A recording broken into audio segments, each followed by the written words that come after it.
Yo siempre digo que nada sacamos nosotros con hablar del final, de reconocer el final, si no hacemos algo para evitar caer en ese final.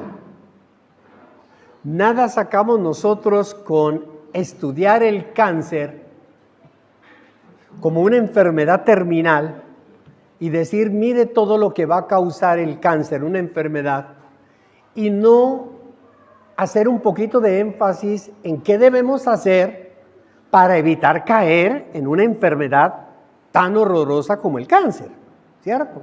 Entonces, ahí cobra más relevancia o más importancia la prevención antes que llegar a decir, pues cuando llegue me preocupo.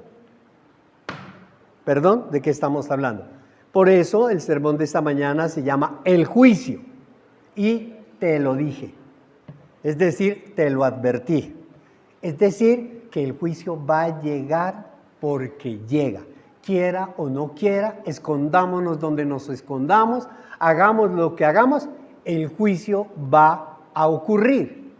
Gloria a Dios que no vamos a participar del juicio, porque la iglesia no va a estar en el juicio final, ya lo va a escuchar, aunque ya lo ha escuchado. Amén, iglesia. Ahora bien, ante este final nos damos cuenta nosotros de que la iglesia está dormida,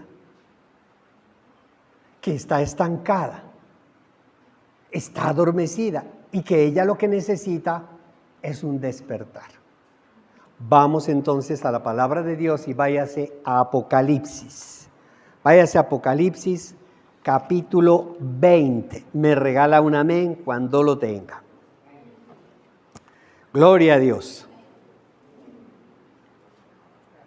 ¿Lo tiene, iglesia? Apocalipsis 20, versículo 11. Vamos a leer el versículo 11 y vamos a ir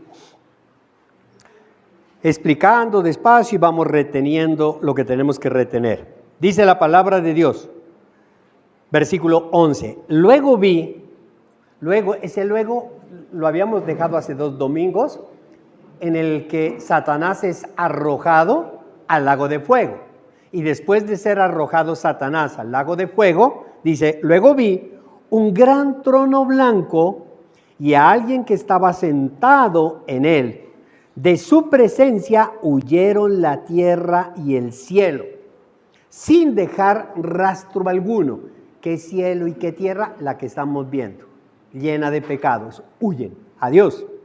Vi también a los muertos, grandes y pequeños. O sea, todo el mundo, niños, jóvenes, todos, de pie delante del trono. Se abrieron unos libros y luego otro que es el libro de la vida. Los muertos fueron juzgados según lo que habían hecho conforme a lo que estaba escrito en los libros. ¿Cuáles muertos? En este momento ya todos los muertos, los que se habían quedado, no los del rapto, no los de la resurrección, no los que resucitaron después de la tribulación, no los que murieron en la tribulación, sino todos los muertos de toda la historia de la humanidad que murieron sin Cristo. Amén. Estos son los que resucitan ahora, al final, resucitan ellos, todos los muertos.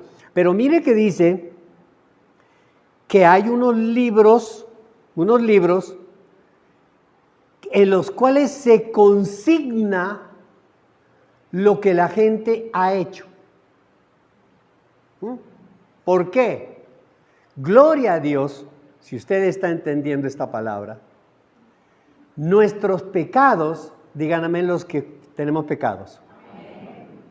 Cuando aceptamos a Cristo, cuando aceptamos la gracia, nuestros pecados son borrados. ¿Ah? Entonces de ese libro le echan borrador. ¡Qué belleza! Un borrador ahí y desaparecen los pecados. ¿Por qué? Porque Cristo los cubre con su sangre. Yo ya pagué por ellos. Y nosotros decimos, nos salvamos por la gracia, por Jesús. Entonces, ni nuestros pecados, nuestras malas obras no aparecen allí. Pero los que no aceptaron y se creyeron religiosos, porque pensaron que abrazando un árbol son salvos, porque creyeron que arrodillándose y haciendo novenas se salvan, porque creyeron que dando una ofrenda, una limosna son salvos, etcétera. Ellos escriben todo eso y le dices, ahora vamos a ver si tus obras te salvan o no te salvan. Amén. Conforme a lo que estaba escrito en los libros. El mar devolvió sus muertos. La muerte y el infierno, ya habíamos hablado que el infierno, si usted ve ahí, debe haber una letra en su Biblia, una letra pequeñita. En el caso, en mi Biblia está la letra A. Y al final abajo, usted va y mira abajo A y dice Hades. No es el infierno donde va Satanás, sino el Hades, donde están los muertos, que es el sepulcro. El Hades o el infierno devolvió los suyos. O sea, todo el mundo resucita. Y cada uno fue juzgado según lo que había hecho. Amén. La muerte y el infierno fueron arrojados al lago de fuego. La muerte y el Hades. ¿Por qué? Porque a partir de ese momento ya nadie más va a morir. Entonces la muerte, ¿para qué la muerte si ya no va a morir nadie más? Arrojado al infierno. Este lago de fuego es la muerte segunda. Y aquel cuyo nombre no estaba escrito en el libro de la vida, era arrojado al lago de fuego. Y el que lo cree dice amén y le da un aplauso al Señor. Gloria a Dios. Mire que hay algunas personas que dicen que este versículo, el 15, es el versículo más triste de la Biblia. Es el versículo más doloroso de la Biblia. Es el versículo que tiene el mayor dolor y sufrimiento. ¿Y cuál es ese? Aquel cuyo nombre no estaba escrito en el libro de la vida era arrojado al lago de fuego. ¿Cuál es nuestra labor como iglesia? Primero que todo, que nuestro nombre esté escrito allí. Y segundo, hacer que las personas que amamos, también su nombre esté allí. Esa es la labor de la iglesia. Ese es el despertar, luchar por conquistar esas almas que el diablo nos está robando. Por eso es necesario un despertar de la iglesia. Por eso es necesario comprender la dimensión del juicio final, entender esta palabra. Nosotros vimos hace algunos domingos atrás que el fin de la iglesia, porque la iglesia tiene un fin, el fin de la iglesia se acaba cuando nuestro Señor Jesucristo desciende, viene del cielo a las nubes y rapta a su iglesia. Ahí la iglesia se acaba, ahí la iglesia termina. Ya la función de la iglesia no es necesaria, ya se acabó. La puerta se cerró prácticamente, para ya no hay más iglesia, no hay más salvación, no hay más nada, absolutamente nada para la iglesia. Y aquellos que murieron en Cristo Jesús son resucitados. Eso lo vemos en ese momento para encontrarse con el Señor y con los suyos, es decir, con todas las personas, nuestros familiares que resucitan en ese momento siempre y cuando hayan aceptado a Cristo de corazón. Amén, iglesia. Ahora, aceptar a Cristo en el corazón no lo hace una oración. No lo hace, porque muchas veces uno dice, este se está muriendo. A ver, repita conmigo, como una lorita mojada. Jesús abrió puerta de mi corazón, abrió la puerta de mi corazón. Y te acepto como mi Señor y Salvador, te acepto como mi Señor y Salvador. Se murió, listo, bueno, se fue para el cielo. Pues así despacharíamos a todos para el cielo. Sencillo. ¿Quién verdaderamente nos puede dar fe de que nosotros aceptamos a Cristo Jesús en el corazón? Él. Porque Él es el único que puede juzgar nuestro corazón. Ni siquiera nosotros tenemos la certeza o la seguridad. Antes, por el contrario, siempre debemos vivir de rodillas espirituales, diciéndole al Señor, Señor, ten compasión de mí. Ten compasión de mí. Usted escuchó la oración ahora. Muchas veces nosotros, creo que todos los que estamos hoy aquí, escuchando esta palabra, anhelamos y deseamos hacer el bien, pero hacemos el mal. Hacemos el mal. Nos las queremos dar de café en leche y somos más negros que qué. Más oscuros y agrios y amargos, y encima de eso le echamos limón. ¿Por qué, amada iglesia? Porque la condición del ser humano, su naturaleza pecaminosa, te lleva a manifestar, a mostrar unas máscaras que nosotros debemos cada día ir quitando, que el Señor nos ayuda a quitar. También veíamos nosotros en algunos domingos atrás que muchos de los que no son raptados, y se quedaron acá, y otros que no fueron de la iglesia y que se quedaron también por no ser creyentes, pasarán por los juicios de la tribulación, los juicios de los sellos, los juicios de las trompetas y los juicios de las copas. Tienen que pasar por ello. Eso nos lleva a comprender más la razón que vimos el domingo pasado, del por qué y para qué somos cristianos. No podemos nosotros decir, bueno, y entonces ahí en la tribulación que sigan, que lo hagan. No, debemos tener un poquito de consideración con esas nuevas generaciones, que aun cuando estemos muertos, nuestra familia, habrá mucha familia nuestra que va a estar viva. Y uno dice, ¿pero qué? Yo ni los voy a conocer. Pues es que usted tuvo familia hace 100, hace 200 años, usted tuvo familia. Que usted no lo reconozca, que nosotros no lo reconozcamos, pues eso es otra cosa. Pero usted es lo que es por la familia suya hace 100 y 200 años atrás. Muchas veces uno dice, tanta familia rica en este mundo y yo venir a nacer en esta casa tan pobre, man. Eso es mucho uy. Si nuestros familiares se hubieran preocupado por tener obras, por haber trabajado y ser buenos y dejar herencia y todo, pues nosotros ahorita seríamos multimillonarios.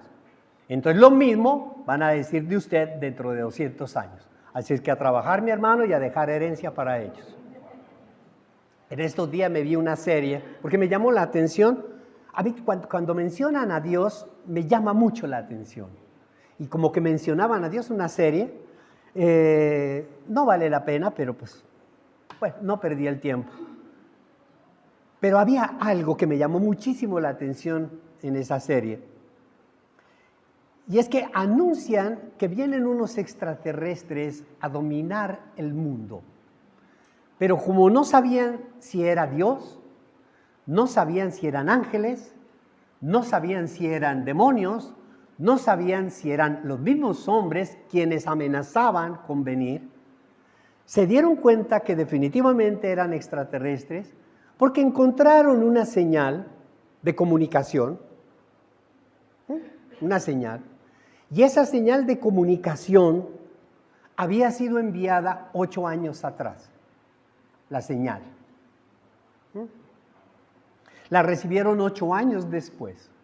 Y en esa señal decían, nosotros vamos a ir a la tierra y los vamos a destruir. Mientras nosotros estamos ya en camino, hay 1000 grandes naves que van en camino a la tierra a destruirla. Estaremos llegando allá en 400 años. Llama la atención. ¿Usted qué haría? ¿Usted qué haría? Nada. Sigamos viviendo y comiendo porque cuando venga vamos a estar muertos. Fresco. ¿Qué nos vamos a preocupar? ¿Para qué nos vamos a preocupar? Es problema de los que vienen, no es problema mío. Es un gran egoísmo y a nivel espiritual es un gran pecado. Porque no nos estamos preocupando por nuestras generaciones. Nuestro Señor Jesucristo murió hace 2000 años. Y gracias a lo que Él hizo hace 2000 años, tú hoy eres salvo. ¿Qué tal si Jesús hubiera dicho, 2000 años, esos chichis que se van a reunir en pacto de amor, eso es problema de ellos, allá verán cómo se salven? No, Ese amor tan hermoso que Él tuvo para salvarnos 2000 años después. Amén, iglesia. Es una gran enseñanza.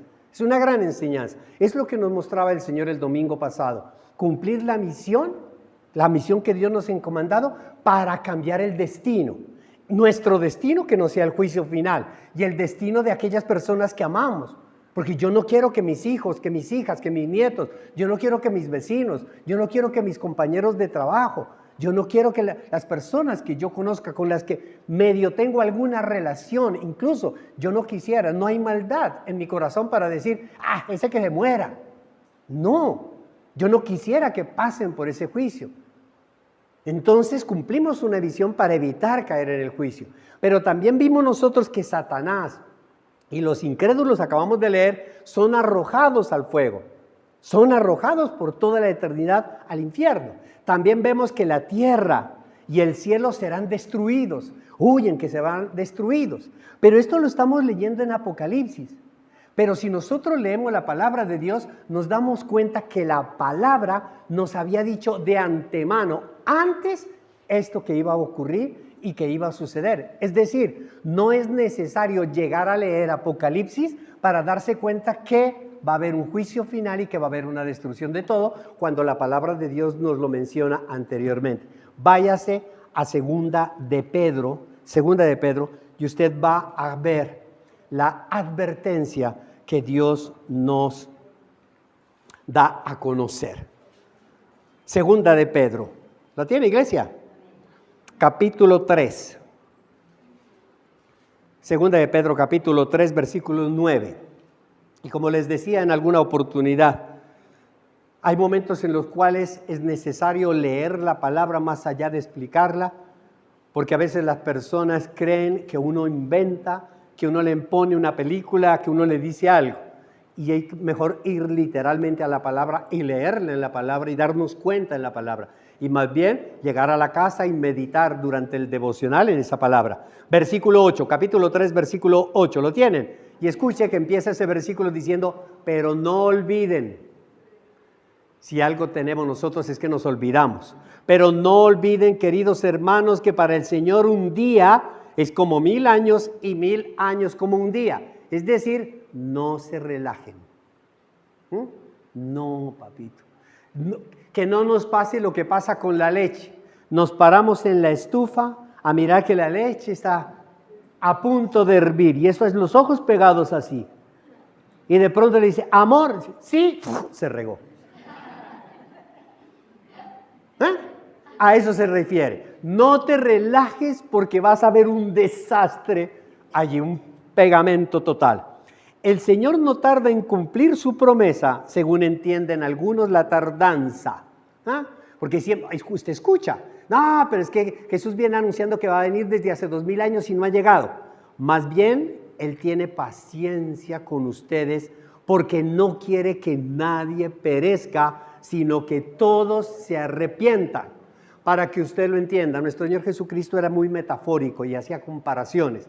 Yo también, como buen maestro que fui durante muchos años, también soy metafórico, me encanta, me gusta. Usted ha visto el programa MasterChef y le dicen 1 hora y tiene que terminar este plato.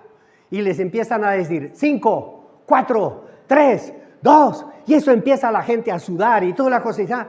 Y piden 1 minuto, por favor 1 minuto más. Y la niña que está presentando dice, 3, 2,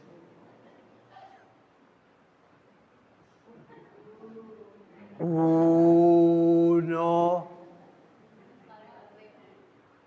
0. Manos arriba. Les acabo de dar. Tuvo una paciencia y les dio un tiempo. Ese es Jesús. Nosotros estamos viviendo el 3, 2, pero un día Él no va a decir manos arriba, sino que se cerró la puerta. Y ahí vamos a ver mucha gente dándose un portazo en la nariz. Pero el día del Señor vendrá como un ladrón. En aquel día los cielos desaparecerán con un estruendo espantoso. Los elementos serán destruidos por el fuego y la tierra. Con todo lo que hay en ella será quemada. ¿Quién está hablando aquí? Pedro. Le quiero contar una cosa. Pedro está escribiendo esto y el Apocalipsis todavía no se había escrito. Todavía no había sido revelado. De lo que está narrando Pedro, hay aproximadamente unos 50 años después, se escribe el Apocalipsis. Juan es el último discípulo sobreviviente. Y es lo último que se escribe, es el Apocalipsis. El Apocalipsis, que no se llama Apocalipsis realmente, es revelación, es el nombre original. Cierra diciendo todo lo que está escrito aquí es verdad. Y ya Pedro lo está anunciando. Aquí hay un anuncio. Ya que todo será destruido de esa manera, ¿no deberían vivir ustedes como Dios manda, siguiendo una conducta intachable? Si todo eso se va a destruir, si todo se va a acabar, si ese va a ser el final, ¿no deberíamos hacer algo? No deberíamos hacer. Mire la pregunta que hace Pedro.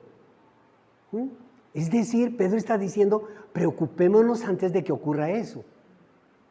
¿Para qué nos vamos a preocupar ya cuando llegó? Ya cuando llegó nos toca afrontarlo. Más bien preocupémonos antes, ¿cierto? Esperando ansiosamente la venida del día de Dios. Ese día los cielos serán destruidos por el fuego y los elementos se derretirán con el calor de las llamas. Pero según su promesa, esperamos un cielo nuevo y una tierra nueva en las que habite la justicia, el único justo. Por eso, queridos hermanos, mientras esperan estos acontecimientos, esfuércense para que Dios los halle sin mancha y sin defecto y en paz con Él. Creciendo. ¿Cómo estamos? Mire, que parecen ser que es una misma cosa, pero no son dos cosas. La primera, esperen estos acontecimientos, esfuércense para que Dios los halle sin mancha y sin defecto. Esfuércense por ser santos. O sea, para nosotros mismos, crecer nosotros. Y esfuércense para tener paz con Él. ¿Y cómo tenemos paz con Él? Cuando nosotros cumplimos la obra de Él. Es decir, cuando cumplimos la gran comisión, cuando estamos hablando a los demás. Que no solo nos preocupemos por nosotros, porque seríamos muy egoístas. Sabiendo esa destrucción que viene y no hacer nada para que ellos se salven, para que los demás se salven. Tengan presente, versículo 15, que la paciencia de nuestro Señor significa salvación. Él es paciente porque quiere salvar. Tal como lo escribió también nuestro querido hermano Pablo con la sabiduría que Dios le dio. En todas sus cartas, las de Pablo, se refiere a estos mismos temas. Hay en ellas algunos puntos difíciles de entender que los ignorantes e inconstantes tergiversan, como lo hacen también con las demás escrituras para su propia perdición. Así que ustedes, queridos hermanos, puesto que ya saben esto de antemano, te lo dije. Ya saben esto de antemano, te lo dije. Manténganse alerta, no sea que arrastrados por el error de esos libertinos pierdan la estabilidad y caigan. Más bien, crezcan en la gracia y en el conocimiento de nuestro Señor y Salvador Jesucristo. A Él sea la gloria ahora y por siempre. Amén, iglesia. Mire que el Evangelio de Mateo, en el Evangelio de Mateo, todo el capítulo 24 que lo estudiamos, todo el capítulo 24 narra los acontecimientos finales. Y en el versículo 25, yo se lo leo, porque no falta quien diga, no, el pastor se inventó eso. Mateo 24. En el versículo 25 dice, fíjense, después de haber dicho todo lo que iba a ocurrir, que la luna se va a volver sangre, que vendrán los falsos profetas, que la maldad se va a proliferar por todas, que el amor de muchos se va a enfriar y que se van a secar y que todo eso lo anunció Jesús. Y en el versículo 25 dice, fíjense que se lo he dicho a ustedes de antemano, antes. Es decir, yo ya te lo dije. Yo ya te advertí, se le anunció, Se le comunicó lo que va a ocurrir. Y en el versículo 35 de ese 24 dice, el cielo y la tierra pasarán, el cielo y la tierra serán destruidos, pero mis palabras, mis promesas jamás pasarán. Amén, iglesia. Cuando nosotros metemos, interiorizamos esta palabra, empezamos a entender lo que debemos salir de aquí a hacer. Si no las entendemos, seguimos pensando en que la leche no se nos va a regar. Amén, iglesia. Y con ella, con esta promesa de nuestro Señor Jesucristo, de que sus palabras no pasarán, nos anuncia la promesa de un nuevo cielo y de una nueva tierra. Todo eso se encuentra en el capítulo 21. En el capítulo 21. Ese capítulo 21 lo vamos a ver el próximo domingo. El nuevo cielo. ¿Cómo será después? ¿Cómo va a ser eso? ¿Cómo va a ser eso? Lo veremos el próximo domingo. En el último capítulo, en el último capítulo de la Biblia, que es el 22, en el capítulo 22 de Apocalipsis, me llama la atención unos tres apartes, unos versículos, 3 versículos.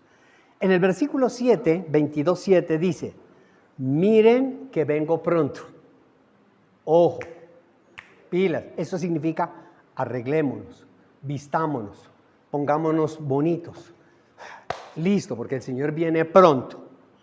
Dichoso el que cumple las palabras del mensaje profético de este libro. O sea, dichoso el que ha escuchado durante 14, increíble pero cierto, 14 domingos he predicado sobre esto. ¿A qué hora se nos fueron 14 domingos? El primero fue desde mayo. Increíble pero cierto, para que vea que el tiempo se nos va.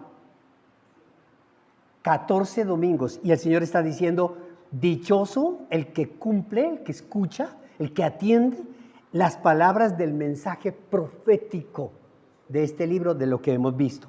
En el versículo 10, Salte dice, también me dijo el Espíritu a Juan, no guardes en secreto las palabras del mensaje profético de este libro. No comas y no digas nada. Come y di dónde comiste y qué comiste. Cuéntale a otros lo que estás haciendo. Qué restaurante tan delicioso. Qué alimento tan exquisito. Te recomiendo. Es más, te invito. Amén, iglesia. El que entendió, entendió. No guardes en secreto las palabras del mensaje profético de este libro, porque el tiempo de cumplimiento se acerca. Que no nos coja 3, 2, 1, manos arriba. Versículo 11. Escuche este me encanta. Deja que el malo siga haciendo el mal. ¿Perdón? Dios mío, ¿qué es esto? Y que el vil siga envileciéndose. Deja que el justo siga practicando la justicia y que el santo siga santificándose. ¿Qué tal esa bendición? ¿Qué tal esa bendición? Amada iglesia, en el mundo nos vamos a encontrar con personas malas que no van a querer saber absolutamente nada de la palabra. Y no quiero, y no me moleste, porque no me vuelva a hablar. Usted lo va a encontrar. Se enojan con uno. Usted va a encontrar con personas viles, la vileza, que puede incluso profanar, maldecir el nombre de Dios. Lo vemos. Que puede decir Dios no existe. Y uno dice, vamos a orar y vamos, pero mire que la palabra dice, deja que el malo siga haciendo el mal. Déjalo. Nosotros tenemos un dicho, al bagazo. Punto. El vil que se siga envileciendo, pero aquellos que están buscando, aquellos que tienen, usted lo ve, hay gente que está inquieta. en el corazón, muy inquieta. Y está inquieta, pero todavía como que sí, como que no. Parece que estuviera bailando, ¿cierto? A veces sí, a veces no. Entonces, a esos hay que irles dando esa bendición de la justicia. Ese que está, mire, para que usted entienda, si yo tengo un poco de piedras aquí, terreno pedregoso, y yo siembro allí, y todo lo que yo siembro allí no prospera, y yo veo que acá hay un terreno fértil, y yo siembro acá, y con cuidado me prospera la plantica, ¿dónde siembro? ¿Seguiré insistiendo en el terreno pedregoso o más bien me voy acá a este terreno que está dispuesto? Amén, iglesia. Suena, y eso es lo que hay que pedirle a Dios. Dios, dame el discernimiento y la sabiduría. Dame el discernimiento. Nosotros debemos descubrir en esas personas la intención del corazón. Hay personas que aparentemente aparecen como si tuvieran una dureza en el corazón, pero no es dureza en el corazón, están dando la vuelta. Este fin de semana, después del evento, yo tuve una reunión con la familia, y uno de mis sobrinos, estaba hablando con una persona, hola, ¿cómo estás? Mucho gusto, hola, ¿cómo estás? La acabo de conocer, y esa persona estaba muy inquieta, y entonces me empezó a preguntar, y a mí que no me han dicho. Y comencé yo, y dele. Pero entonces yo empiezo a ver también que todo es un cuestionamiento, ¿no? Que sí, que no, que sí, que no, que esto, que sí, que ustedes son malos, que ustedes hacen eso, que ustedes, que no sé cuánto. Todo una contraposición. Entonces yo llego y le digo, hagamos una cosa. Porque no lee la palabra. Lea la Biblia. Porque el Dios del que usted me está hablando está allí. La Virgen de la que usted me está hablando está allí. Los santos de los que usted me está hablando está allí. La ley de la que usted me está hablando está allí. Pero el Salvador del que yo le estoy hablando también está allí. Léala y más bien yo oro para que el Espíritu Santo le revele, le muestre, le diga. Amén, iglesia. Y ahí es donde uno se empieza a dar cuenta que hay personas que están muy inquietas. Y esas son las personas en las cuales uno tiene que abonar, y tiene que insistir, y tiene que seguir, y dele. Luego descubro muchas cosas. Descubro por qué hay la inquietud. Descubro que la inquietud se debe a grandes problemas que ha tenido en la vida, a grandes sufrimientos que están padeciendo. Amada iglesia, abra los ojos. Dios sensibiliza el corazón. Dios vuelve el corazón barbecho para sembrarlo con la injusticia del mundo, con las enfermedades, con los problemas, con las dificultades, con todo. Y Satanás endurece el corazón con los manjares, con el dulce, con el bienestar, con todas las cosas buenas. Por eso la gente no busca a Dios, sino cuando está llena de problemas. Pero la gente se olvida de Dios cuando está viviendo sabroso. Y lo estamos viendo. Amén, iglesia. Y dice la palabra de Dios, ojo, le estaba leyendo el versículo 10. No guardes en secreto las palabras de este mensaje profético, porque el tiempo del cumplimiento está cerca. Deja que el que está haciendo el mal siga haciendo el mal si no te quiere oír. Deja que el vil, el malvado siga envileciéndote, porque uno sufre mucho por el malvado. Uno dice, Señor, acuérdate que destrúyelo, pero Dios está haciendo cosas maravillosas. Y deja que el justo siga practicando justicia y que el santo siga santificándose. Y salte al 17. Versículo 17, el espíritu y la novia dicen, ven. ¿Quién es el espíritu? El espíritu de Jesucristo, el espíritu de Salvador. Y la novia, ¿y quién es la novia? La iglesia. Dicen, ven. Y que escuche, y el que escuche diga, ven. Y el que tenga sed, venga. Y el que quiera, tome gratuitamente del agua de la vida. Entonces le reitero que el llamado de Jesús, ven, Él lo dijo antes. Él lo está diciendo ahora. No esperemos al final que ya no nos diga ven, sino te lo dije. Ya no esperemos que la iglesia, la novia de Cristo, está diciendo ven, ven. Y nosotros cuando invitamos, cuando decimos, les decimos a las personas ven, ven, ven. Pero va a llegar un día en que ya no nos va a salir ese ven. Ese día saldrá un te lo dije. Por lo general, amada iglesia, siempre nos importa a nosotros lo evidente, es decir, lo que vemos, y no nos anticipamos. Y lo podemos ver tan claramente que nosotros solo vamos al médico cuando la enfermedad ya está avanzada, cuando la enfermedad se muestra, cuando la enfermedad ya es evidente. Nosotros a los síntomas los tratamos muy despectivamente, muy despectivamente. Consideramos que un pequeño dolor de cabeza es una jaqueca que me sacó mi mamá con su molestadera. Así de sencillo. Y no podemos reconocer que es un tumor que está gestándose allí. Siempre nosotros, en lugar de promover la acción preventiva, de prevenir, esperamos más la curativa. Y por eso, cuando nosotros dejamos avanzar y nos encontramos que tenemos una enfermedad irremediablemente mortal, entonces uno termina diciéndole a la persona, te lo dije, yo hace 20 años, hace 5 años, hace 10 años, te dije que cuidaras ese lunar, te dije que cuidaras eso, te dije que esos dolores de cabeza no eran normales, te dije que ese dolor del seno no era lógico, te dije que eso, te dije lo otro, te dije, pero nunca hacemos caso de la prevención. No la hacemos. En la vida espiritual es igual. La tendencia de Dios, aquí en la palabra, de aquí a aquí, es advertir.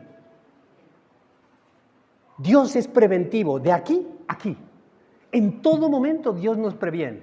Y lo que menos nosotros hacemos es desarrollar, destacar y darle la importancia de lo preventivo. Porque nosotros creemos que Dios es un Dios amoroso, que Dios es un Dios misericordioso, que Dios es un Dios lleno de gracia y que por lo tanto nos salva. Pero no nos damos cuenta que nos olvidamos nosotros de que Dios es un Dios justo. Y el injusto dice que la paga del pecado es la muerte. Así de sencillo. Entonces, por más que nosotros querramos sacar la misericordia, el amor de Dios, si Él va a aplicar la justicia en nosotros. Por eso es que la palabra de Dios nos dice, muchos son los llamados, pocos los escogidos. No todo el que me dice Señor, Señor, entrará en el reino de los cielos, porque Dios sí conoce tu corazón. Él conoce nuestro corazón. Y es ahí de donde nosotros, hoy en la oración lo decíamos, de aquí mana la vida o mana la muerte. Y tenemos que guardar nuestro corazón. En lugar de andar juzgando, en lugar de andar criticando, guarde su corazón, cuidemos nuestro corazón. Pero nuestro corazón no quiere decir, porque la gente entiende que yo guardo mi corazón, entonces no hablo con nadie, no le cuento a nadie, no digo nada de lo que estoy viviendo. A eso no se refiere. Eso es un problema suyo de su vida privada. Guardar su corazón es velar por la santidad de su vida, por estar acorde con la palabra, por ir cumpliendo lo que dice la palabra de Dios. Amén, iglesia. Es prevenir las consecuencias del pecado, las consecuencias que llevan a la muerte eterna. Entonces aquí viene una pregunta. ¿Nosotros prevenimos los acontecimientos que nos van a venir? ¿Los prevenimos? ¿Cuántas veces nosotros nos emocionamos por un carro, por una casa, por una bicicleta, por una moto, por un celular? ¿Cierto? Nos emocionamos. ¡Wow! ¿Cuánto vale ese celular? 10 millones. ¡Uy, cariñoso, cariñoso! No, pero hermano, se lo dejamos a 86 cuotas. Eso da como 120,000, 150,000 pesos. 120,000. Barato. Y la emocionalidad, ¡pum!, cae. La emocionalidad. Y nos andamos con esto, y los zapatos, y y la pestañina, y el moño, y esto, y lo otro, y lo otro, y lo otro, y lo otro, y no prevenimos. Y después andamos ahogados. Te vendo un celular. te vendo un celular, está buenísimo, casi que no lo he usado. Entonces, debemos preguntarme, ¿soy yo prevenido? Ahora, ¿cómo saber si yo soy prevenido? O sea, ¿cómo saber si yo prevengo las cosas? La bendición. Aquí nos dice cómo. Es un examen. Hagamos ese examen. Váyase a Proverbios. El libro de Proverbios, como hay otros libros de la palabra de Dios, Salmos, incluso Eclesiastés, que son libros de sabiduría, libros sapienciales, libros que te enseñan a pensar. Y a mí me encanta que en uno de los apartes de esos libros dice, atesora los dichos de Dios. Atesora los dichos de Dios, atesora la palabra de Dios, reconoce la palabra de Dios, porque ahí hay consejos prácticos, que nos enseñan cómo llevar nuestra vida. Pero al mismo tiempo que son prácticos, también nos habla metafóricamente a qué se refiere. Por ejemplo, Proverbios capítulo 5, versículo 1, se los voy a leer. Usted ve el título que dice ahí en el capítulo 5, contra el adulterio o contra la infidelidad. Hijo mío, versículo 1, pon atención a mi sabiduría y presta oído a mi buen juicio, es decir, a mi justicia. La justicia de Dios, no la mía, ni la del hombre, ni la del mundo. Para que al hablar mantengas la discreción y retengas el conocimiento. De los labios de la adúltera fluye miel. Cada vez que el Señor habla de adulterio, amada iglesia, Él no se mete en la vida privada de los demás. No se mete en eso. Pero la única forma para que nosotros entendiéramos la infidelidad es comprendiendo la infidelidad en el adulterio del matrimonio. Entendiendo eso. Ahí sí podemos comprender lo que significa el adulterio. Les termino de leer y les explico algo con respecto a esto. De los labios de la adúltera fluye miel. Su lengua es más suave que el aceite. Es que el adulterio, la mujer adúltera, el hombre adúltero, ¿sí?, engalana, llama la atención, se viste de una manera que te quiere prostituir, que te quiere atraer, que te quiere capturar. Pero al fin resulta más amarga que la hiel y más cortante que una espada de dos filos. Sus pies descienden hasta la muerte, sus pasos van derecho al sepulcro. No toma ella en cuenta el camino de la vida que Jesús le ofrece, porque sus sendas son torcidas y ella no lo reconoce. Amén, iglesia. Mire, primero que todo, le explico.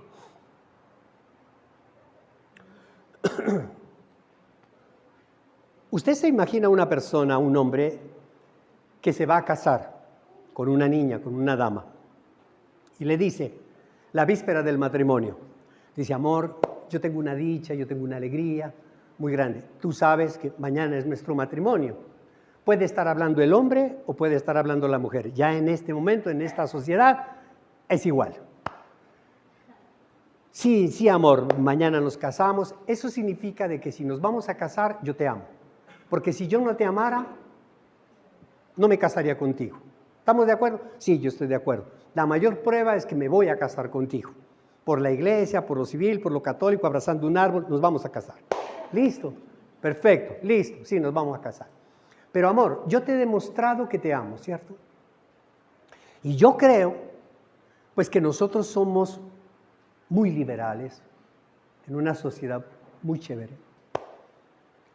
Y yo pienso que de pronto, si dentro de unos 15 días, yo me voy un fin de semana con mis amigos,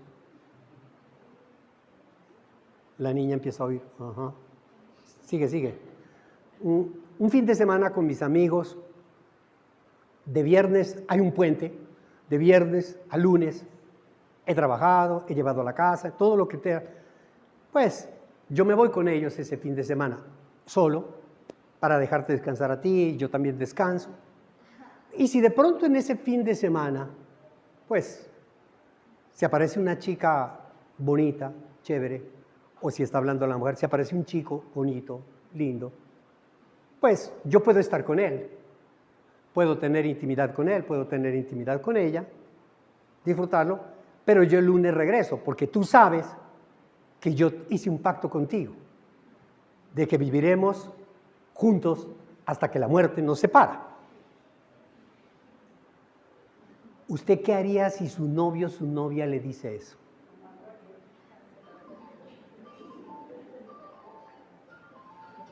¿Usted le aceptaría? ¿Usted le toleraría ese adulterio, esa infidelidad?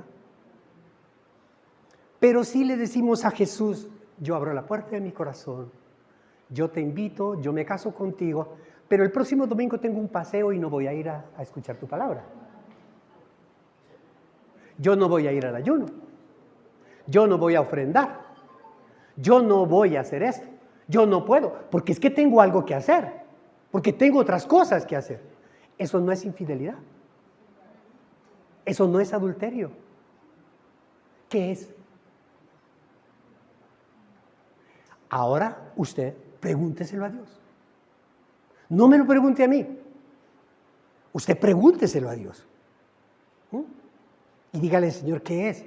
¿Será que yo estoy relajándome y ya no me importa que la leche se esté derramando todos los días?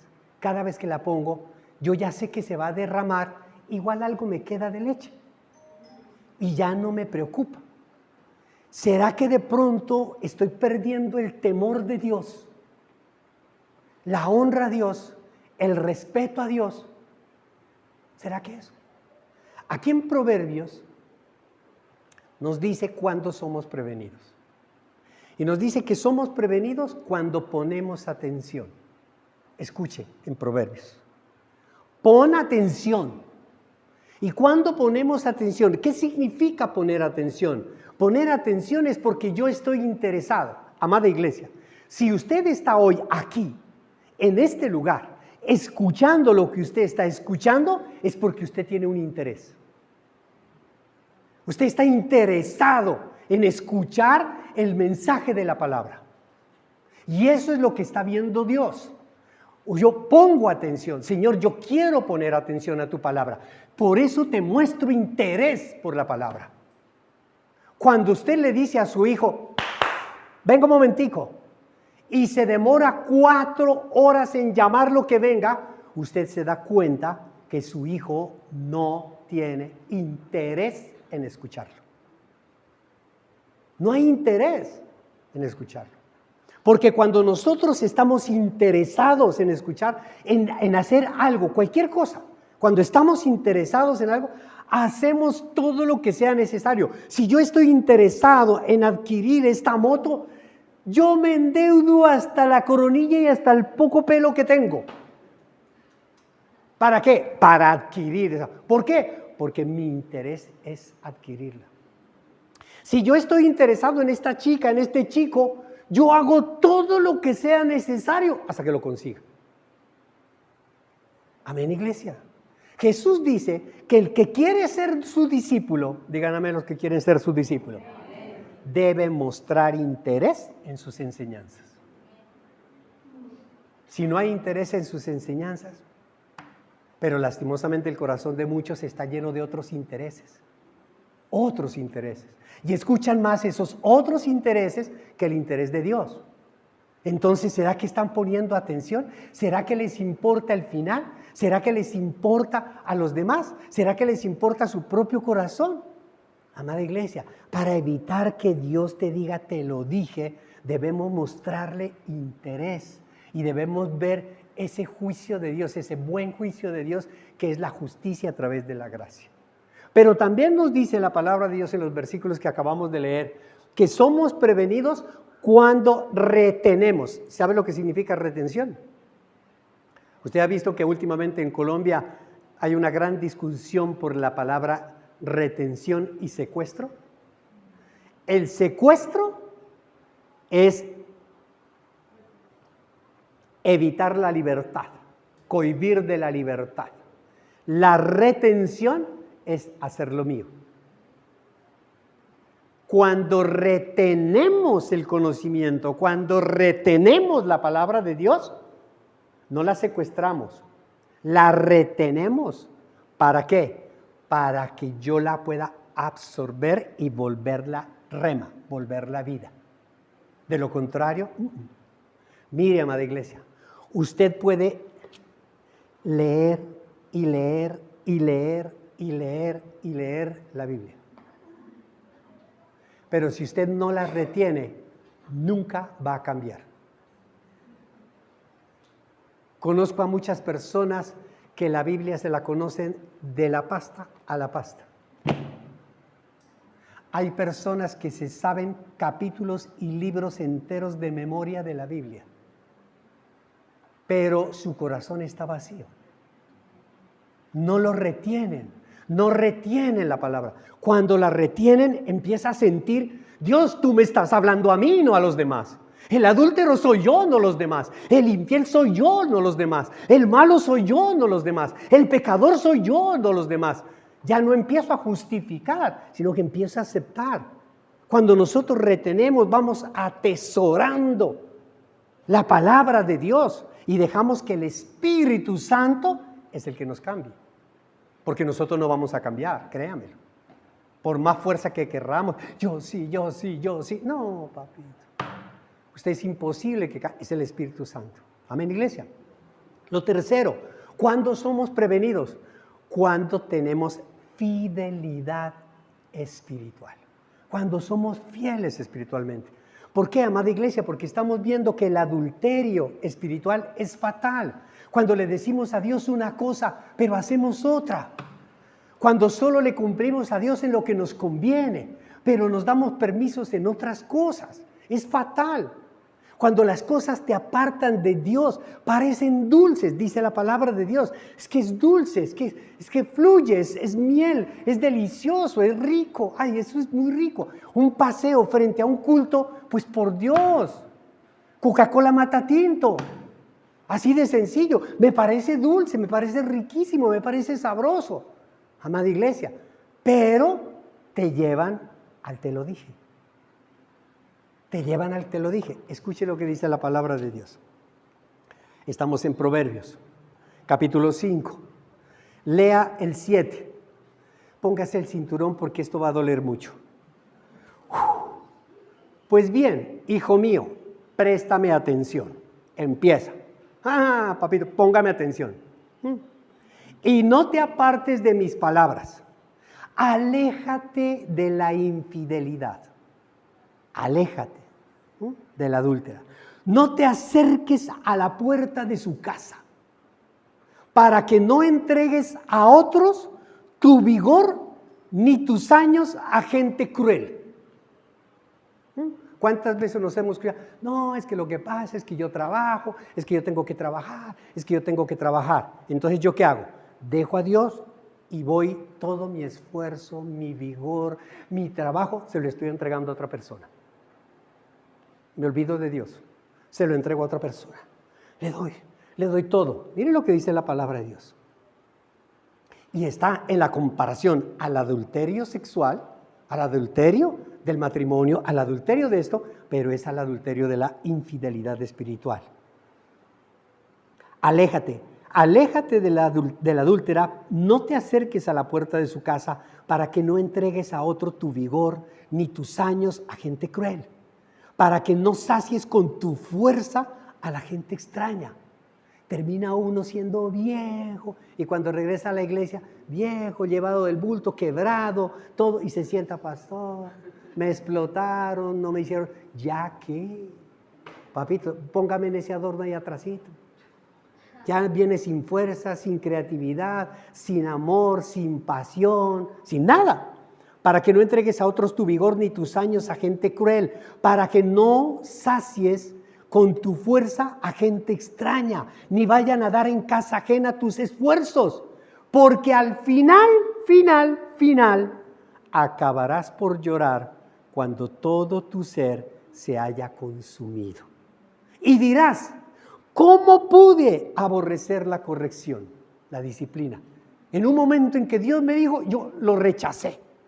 ¿Cómo pudo mi corazón despreciar la disciplina? No atendía a la voz de mis maestros. ¿Cuántas veces nos habló papá? ¿Cuántas veces nos habló mamá? ¿Cuántas veces nos habló el vecino? ¿Cuántas veces nos habló el amigo? ¿Cuántas veces nos habló el pastor? Y nosotros no atendimos la voz de esos maestros. Ni presté oído a mis instructores. Ahora estoy al borde de la ruina en medio de toda la comunidad. Amada iglesia, el propósito de Satanás es separarnos de la comunión con Dios. Eso es lo único que quiere hacer. Y para eso Satanás no va a usar, amada iglesia, no va a usar ni los cachos, ni tridente, ni cola, ni olor a azufre. Satanás va a usar dulce, lo que fluye, lo que es delicioso, lo que nos encanta, lo que, wow, estamos bien, estamos viviendo sabroso. Eso que estamos viviendo, un día se va a acabar. Y por lo que estamos viviendo hoy en nuestro bello y maravilloso país, se lo comento y se lo digo, y dentro de 2 años se acordará de mí. Esto también pasará. Y las cosas que nosotros creemos dichosas también pasan, amada iglesia. Porque el propósito de Satanás es ese, separarnos. Mientras nosotros tenemos bendición, nos separamos de Dios. Hoy me decía una persona maravillosa, amo con todo mi corazón, y me decía, pastor, no es más que empiezo yo a servir en la iglesia y toma, el diablo que me comienza a atacar y estoy pasando por una situación compleja. Mire, palo porque bogas, palo porque no bogas. ¿Cómo hace el diablo para separarnos de la comunión con Dios? Número 1, dulces y dulces y dulces y dulces y más dulces. Satanás vive en Halloween. Permanente Halloween. Dete dulce, y una, uy, qué belleza, qué espectacular, voy bien, voy progresando, tengo casa, tengo carro, tengo esto, tengo lo otro, ay, qué belleza. Y cada día más lejos de Dios. Más lejos de Dios. Y la otra, cuando yo soporto digo, no más dulces, soy diabético, no quiero más dulces. Fuera de aquí. Uf, Satanás, vete de aquí. Uy, Señor, gracias, vencí. La obra del Señor, me dedico a la obra del Señor. Tú los problemas. Pero ¿cómo, Señor, si yo acabo de dejar los dulces y vengo acá y empiezo a tener problemas? La salud, la plata, el arriendo, la cosa. ¿Pero por qué? Porque Satanás te quiere sacar de allí. De allí y de allí. Siempre. La palabra de Dios nos dice que es el padre de las mentiras, que es el engañador. Amén, iglesia. Y por último, ¿cuándo somos prevenidos? Cuando reconocemos las consecuencias. Ay, Dios. Pues nosotros hemos escuchado que en guerra avisada no muere soldado. Cuando nos dicen, hermano, usted va por ahí le van a caer. Entonces el soldado, ¿qué hace? Se prepara.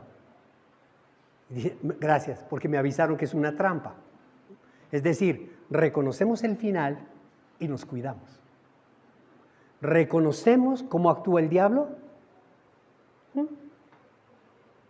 Reconocemos cómo actúa el diablo y nos cuidamos. Reconocemos cómo actúa el mundo y nos cuidamos. Pero si nosotros no atendemos al llamado y deja de importarnos, porque al final termina uno diciendo, comamos y bebamos que mañana moriremos. Al fin y al cabo no sabemos cuándo viene Jesús. Al fin y al cabo de pronto vienen 400 años. Mire, yo escuché a uno de los políticos que dirigen este país y da dolor en el corazón. A uno le da dolor en el corazón cuando uno escucha estas palabras.